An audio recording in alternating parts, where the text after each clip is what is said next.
Alright, let us try to now understand this term value at risk. First of all, measuring risk in investments we have typically learnt in the portfolio topic. If you can recall, we have learned how to determine standard deviation of an individual security. We have also learned how to determine standard deviation of the entire portfolio containing multiple stocks, sometimes 2 stocks, sometimes 3 stocks, etc. We have learnt computing the risk of your investment generally in terms of percentage, because standard deviation over there implies percentage. So when you are computing risk in terms of percentage, that is simply your investment risk expressed in a percentage. However, if you would want to convey to someone how much risk by value you have taken, you want to assess how much of your wealth is at risk, we need to determine value at risk. Let me give you one instance. For example, if I come and tell you that I have an investment portfolio whose standard deviation is 11%. Now, with that, you can definitely assess the degree of risk that I am taking, but how much risk by value I have taken, you cannot assess. On the other side, if I give you more information that total amount that I have invested is rupees 1000. Now what you would immediately do, 1000 is the total money invested, 11% of that could be at risk at the maximum, correct? And in that case, the volatility in value would be just 11% of 1000, that is what? Rupees 110. So how much risk I have taken is a very small value. By percentage, it would appear to be substantial, but by value it is insignificant. So the point is, when you want to focus the degree of risk as a percentage, it's definitely standard deviation of your portfolio computed in percentage form. However, you want to know how much of your money is at risk, we need to determine value at risk. Now, computation of value at risk may follow a 2-step procedure. The first step is to determine volatility in value. So, I just give you an example that I hold a portfolio which has a standard deviation of 11%. Money that I have invested is rupees 1000 only. So, what would be the volatility in value? You would first determine one simple calculation, volatility in value. I don't even have to explain you how would you determine that. It is so simple. So 11% is the degree of risk and money that I have invested is 1000. If I ask you how much is volatility in value, you would simply take 1000 multiplied by 11%, that will be rupees 110. On the contrary, if I tell you that I have invested 1 crore rupees, in that case, the volatility in value will be 11% of 1 crore, which would be 11 lakhs. So basically, you first determine volatility in value and then the next stage of your calculation will be determining VAR, that is value at risk. Now this calculation would require multiplication of 3 things. So value at risk would be product of 3 things. Number 1, volatility in value, whatever you have computed at the first stage, to that you multiply Z value. Now Z value, the moment I say Z value, I am talking about normal distribution. So if you can recall, we have learnt in derivative topic, that is particularly under the head Black-Scholes model, that we refer to Z table and determine probability, correct? We determine cumulative probability, you remember n of d1, n of d2. So through the Z value we have been determining probabilities. This time we would do the reverse thing. Through the probabilities we would trace back the value of Z. That Z value you would apply to or you would multiply to the volatility in value, and further you would multiply the square root of number of days for which you would want to determine the risk. So friends, whatever I have just mentioned, let us first note down that, and then we will learn the implementation of that and what role normal distribution has to play while determining value at risk. This is also an important discussion which we will definitely have once you finish the writing part. So please pay attention on the screen and write up those important equations. Alright friends, so here I show you those two equations. First one is volatility in value, that will be the value of stock multiplied by volatility or standard deviation in percentage. One thing that you should note down, that is here I have mentioned the volatility in value with respect to a single stock, correct? Now the same thing could be applied in case of a portfolio. Let me explain. Here we have value of stock multiplied by volatility, that is standard deviation in percentage, because we would want to apply this calculation for a single stock. Alternatively, if you are talking about an entire portfolio, then in place of value of stock, you would take the entire value of the portfolio, and in place of standard deviation of that particular stock, you would take standard deviation of the entire portfolio. The resulting equation with respect to volatility in value in that case will be, you can check, it is the portfolio value which is getting multiplied to the portfolio standard deviation in percentage. So it could be a case of single stock or could be a case of portfolio. In either case, first you should determine the volatility in value. Once you determine the volatility in value, then you should proceed with the second equation, that is VAR, value at risk. So it will be volatility in value, that will be in rupee or any other currency. This what you have obtained from either of these two equations, and that will be multiplied to Z value. Now what would be this Z value? I have yet to offer an explanation on that, and then it will be multiplied to square root of number of trading days, and the Z value would depend upon whether you are computing the risk with respect to 1% or 5% level of significance. So what is this 1% and 5% level of significance? I am going to explain you in a while, but first what you do is note down what you find on screen. These are important equations.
Alright friends, let us move ahead and now talk about this Z value in this equation and also understand what these percentage are to do with this computation of VAR. These are basically the level of significance, 1% and 5% significance level. So let us move ahead and talk about the normal curve in the first order. So when you talk about normal distribution, this curve is a normal curve, also known as bell curve because of its shape. Now, we know one thing, that the area, if you bound this whole region, the area under this curve, the whole area, the cumulative area under this curve would represent 1. That 1 indicates the cumulative probability of all possible events that can happen within this probability range. So, now because this curve is symmetric to the center, so 0 is the center, left side you have negative values, right side you have positive values, just like a simple number line. Now, this whole area is 1, so the area to the right of 0 would be 0.5 and the area to the left of 0 will also be 0.5. So, 0.5 on the left side, 0.5 on the right side. Now, just imagine you plot a line somewhere over here between 0 and the extreme right, and suppose that is 1.645 as Z value. So, this Z value 1.645 will now help you to find out area between 0 to this Z value. Now, this value could be any value. I have taken for instance particularly 1.645 for your reference to those confidence limits. Let me explain those things once again. So, area from 0 to this 1.645, let us shade this area. This is the area from 0 to Z value. Now, this area will be referred from the Z table. So, area under normal curve for Z equal to 1.645. The value on this number line will be the Z value, and the area what you find over here will be 0.45. So, this can be referred from the Z table. Now, this area of this strip is 0.45, which represents probability, and the area from 0 to the extreme left tail, that will be this area, this shaded area, we have already discussed, that will be 0.5. So, now 0.5 plus 0.45, both of these taken together would give you the cumulative area for Z value as 1.645. So, we would simply write area under normal curve from Z equal to 0 to extreme left tail will always be 0.5. Now, this area 0 to Z is 0.45, and from the extreme left tail to 0 it is 0.5. So, the cumulative area for this entire shaded region would be Z equal to 1.645, the area will be 0.95, that is aggregate of both of these. And finally, we can conclude that Z value for 5% significance level or 95% confidence. So, 95% confidence is represented by this 0.95, and that value, the Z value, will be 1.645. So, friends, try to recall what we were doing in Black and Scholes model. In Black and Scholes model, Z value was given, and through that you were tracing back the probabilities. Here, the probabilities are given, and through that you are tracing the value of Z. Now, with respect to 5% significance level or 95% confidence limit, the Z value is 1.645. Similarly, if you would trace for 1% significance level or 99% confidence limit, do you know what will happen? 99% confidence limit means this will be definitely 0.5, and this part will not be 0.45, this will be 0.49, correct? So, 0.49 added to 0.5 would give you 0.99, and the Z value where you find 0.49 will be 2.33. So, for 99% confidence limit or 1% significance level, it is 2.33 as Z value. So, friends, what you do is note down this whole explanation properly. I am giving you time, understand and write it down.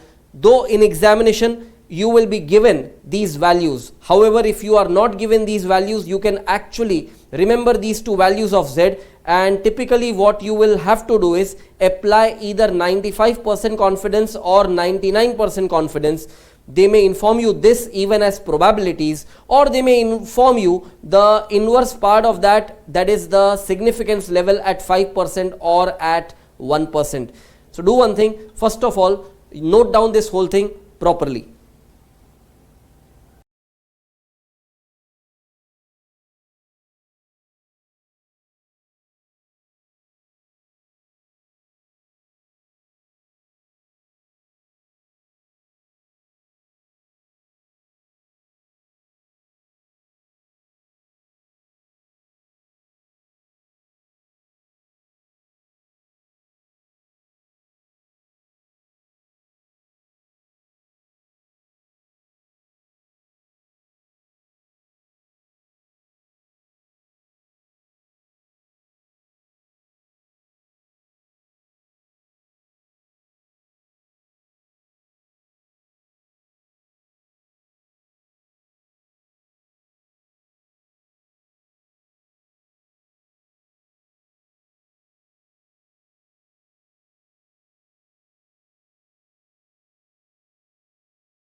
Alright friends, you would have finished writing this whole thing. Let us move ahead and now deal with questions.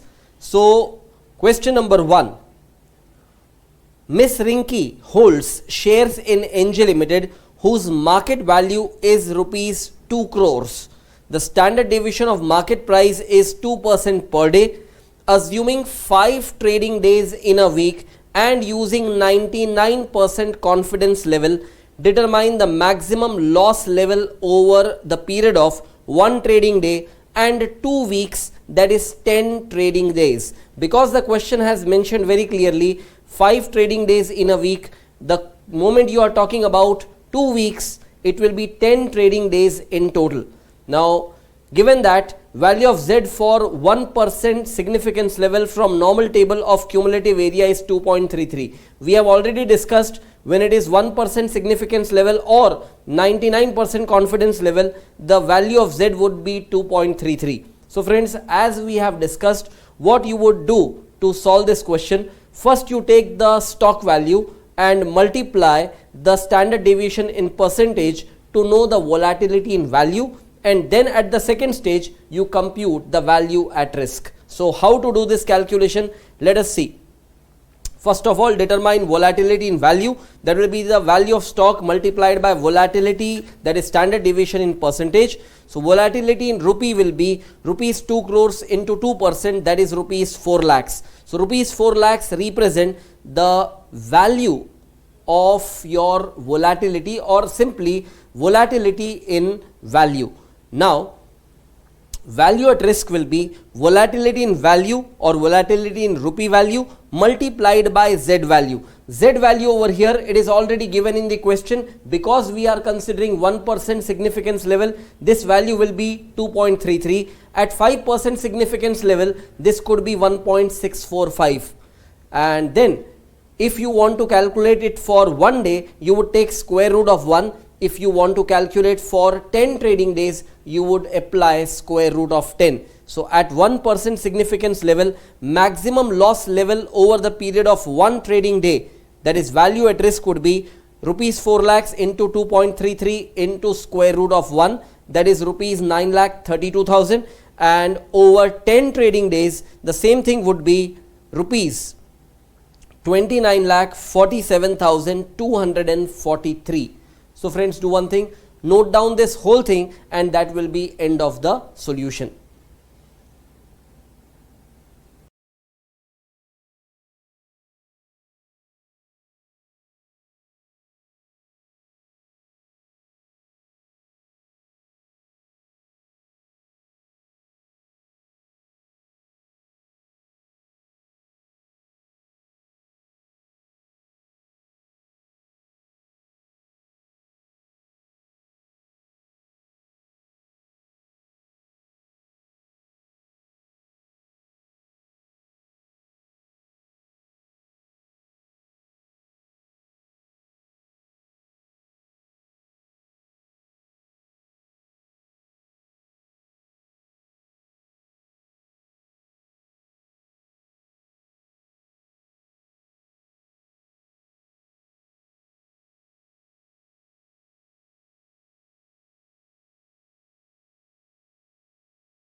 Alright friends, you would have finished this solution. Let us move ahead and take up the next question, that is question number 2.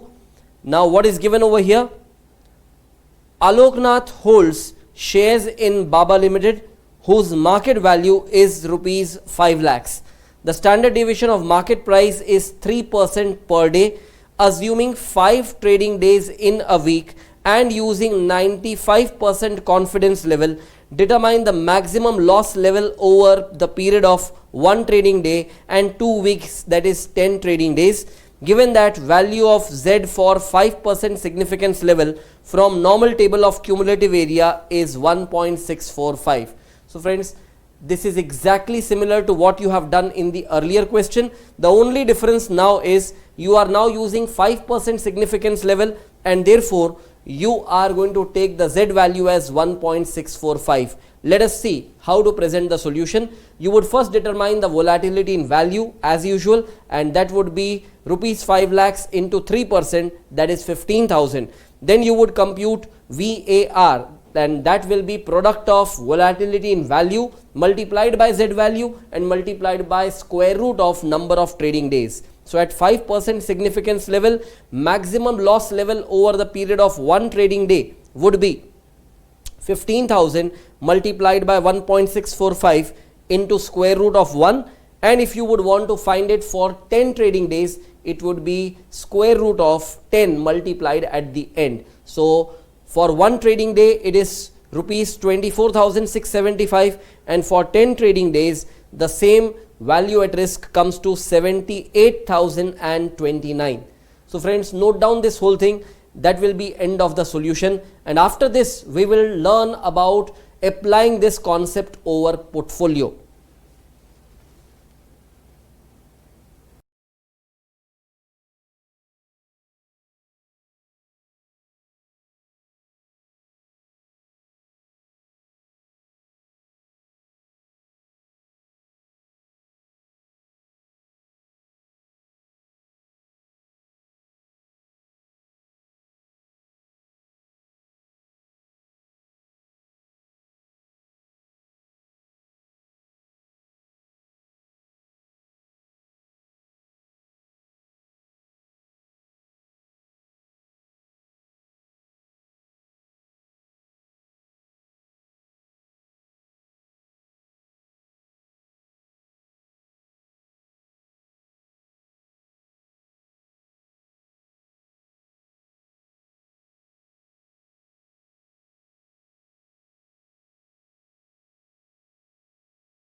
Alright friends, you would have finished writing this solution. Let us now move ahead and take up a very important question, that is question number 4. Friends, please mark question number 4 of your textbook as very important. Now here we are taking the portfolio perspective. Now see what is given. Mr. Lazy holds a portfolio with two stocks X and Y. Stock X has a standard deviation of 4% per day and stock Y has a standard deviation of 6% per day. Mr. Lazy has invested rupees 8 lakhs in stock X and rupees 12 lakhs in stock Y. Stock X has a correlation coefficient of 0.72 with stock Y. Assuming 5 trading days in a week and using 99% confidence level, determine the maximum loss level over a period of 2 weeks, that is 10 trading days, and given that value of Z for 1% significance level from normal table of cumulative area is 2.33. So friends, the later part of calculation is going to be straight, but the early part here we are going to explore two different alternatives of determining the volatility in rupees. So let us see how to present the solution. In the solution, you would first determine the portfolio variance, and this is what you have been learning throughout the portfolio chapter. Sigma P square equals to sigma X square into WX square plus sigma Y square into WY square plus 2 times sigma X into sigma Y into WX into WY into correlation between X and Y. Let us put up the values given in the question. Sigma X is 4%, sigma Y is 6%, WX will be 0.4. Weights are basically the proportions of money invested, right? So weight of X or the proportion of money invested on stock X is 40% or 0.4, and WY, that is weight of Y, will be 60%, that is 0.6. I'm sure you are able to trace out how we got this 0.4 and 0.6, correct?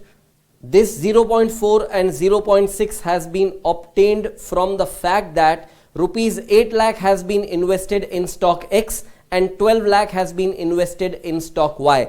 The total money invested is 20 lakhs. 20 lakhs divided into 8 lakhs and 12 lakhs would represent 40% investment in X and 60% investment in Y. Therefore, the resultant weights are 0.4 and 0.6 represented as WX and WY. I'm sure you understand this part of calculation, and correlation between X and Y is given as 0.72.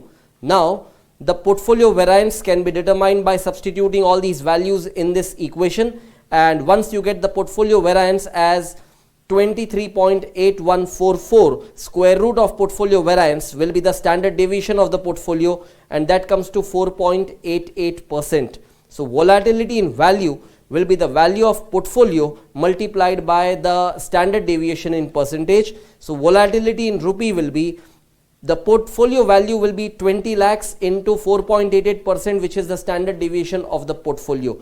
So this is how you compute volatility in rupee when it is a case of portfolio. In case of single stock, it was just the stock value multiplied by standard deviation in percentage. In case of a portfolio, this additional exercise you will have to carry out. So do one thing, before we move ahead with the other alternative approach of making the same calculation, first note down this whole thing, and the result over here, the volatility in rupee will be rupees 97,600. So friends, write up this whole thing quickly and then we shall move ahead.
Alright friends, you would have finished writing this whole thing. Now this calculation of volatility in value with respect to the portfolio, that is 97,600, can be determined a little alternatively also.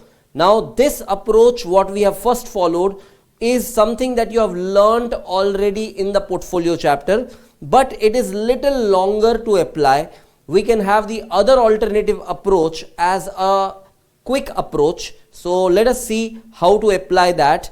It is based on similar logic but directly taking the values. So here we would take Vp square equals to Vx square plus Vy square into 2 times Vx into Vy into correlation between x and y. Now what are these Vx, Vy and Vp? Let us define. Vx is volatility in rupee for stock X, and which is 8 lakh into 4%, 32,000. Vy is volatility in rupee for stock Y, which will be 12 lakhs into 6%, that is 72,000. And Vp will be the volatility in value for the entire portfolio. So here Vp square equation is first traced out, and you can see when you apply this calculation, Vp square value comes to this. So Vp will be square root of Vp squared, and that will be square root of 0.952576, and that gives you 0.976. Notice one thing, because 32,000 and 72,000 we have taken as 0.32 and 0.72, these were basically values in lakhs, and therefore the final result will be in lakhs, and so Vp comes to exactly rupees 97,600. This alternative approach is also usable for making the same calculation. So both the approaches can be used by you, whatever you find more convenient and comfortable. So do one thing, you first note down this and then we shall move ahead.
Alright friends, after writing up this alternative approach giving the volatility in value with respect to the entire portfolio as rupees 97,600, the part ahead is very simple.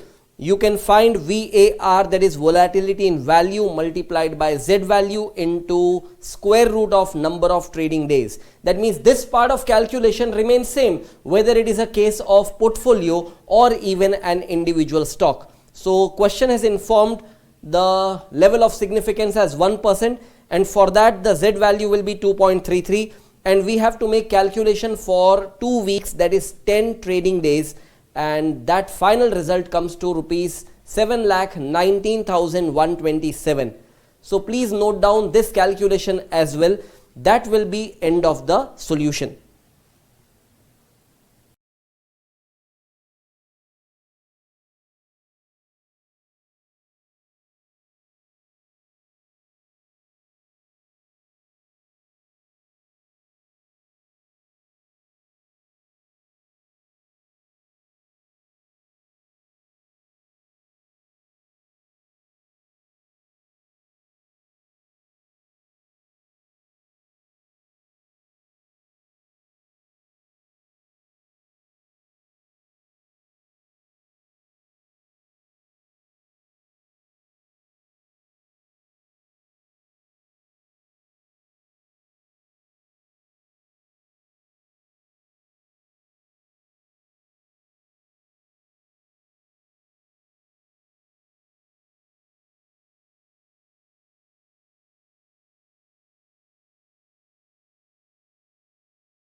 Now here I would want to provide one extension in these calculations, though it was not demanded in the question.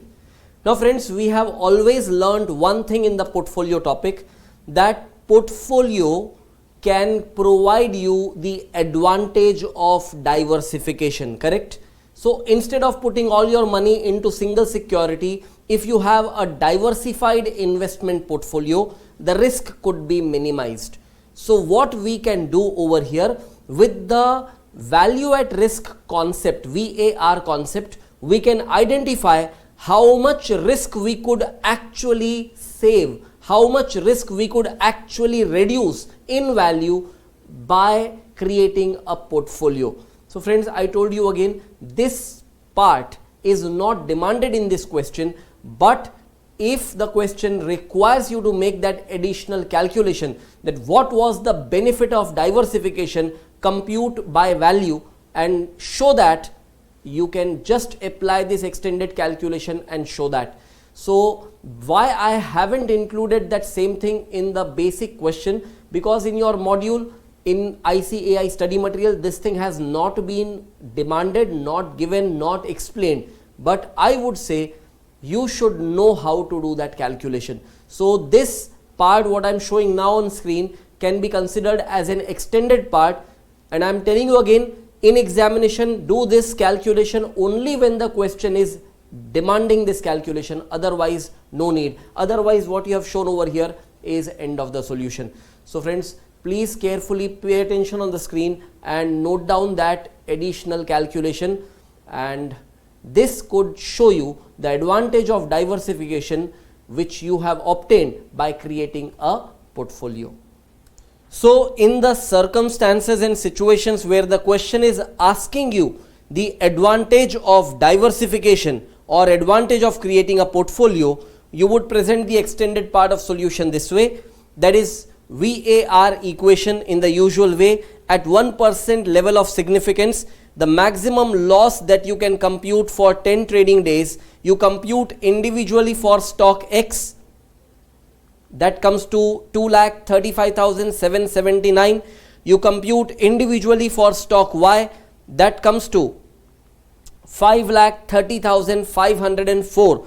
Then take the aggregate of the two, which comes to 7,66,283, and the VAR for the entire portfolio, you can see it was lower than this aggregate, correct? So reduction in VAR due to diversification will be rupees 47,156. So friends, do one thing, take note of this whole thing and make sure that you are writing up this part only when specifically demanded in the question.